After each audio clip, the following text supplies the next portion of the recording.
পর্দার স্বামী অনিকেতের বিয়ে দিচ্ছেন। বাস্তবে বছর ঘুরলেই নিজে বিয়ে করবেন। আইবুড়ো ভাত খাওয়া শুরু হয়ে গিয়েছে।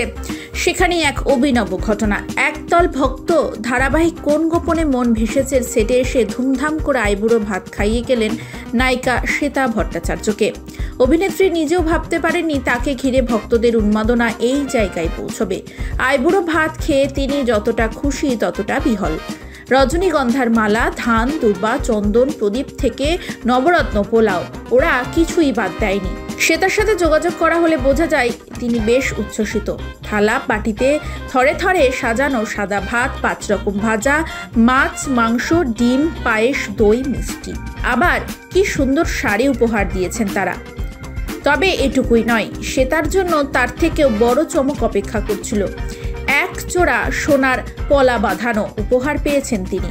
শ্বেতা জানিয়েছেন তার ভক্তদলের যিনি প্রধান তার নাম সোমা, গড়িয়ার বাসিন্দা। তিনি আসার আগে ফোনে অভিনেত্রীর হাতের মাপ চেয়েছিলেন।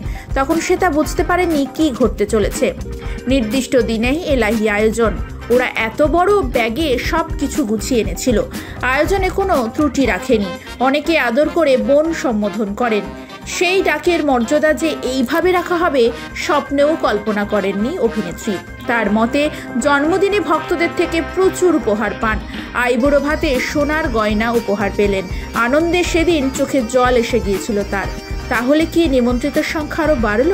লাজুক কণ্ঠে তিনি জানিয়েছেন যারা এত সম্মান জানালেন তাদের বাদ দিয়ে বিয়ের কথা ভাবতেই পারেন না তিনি।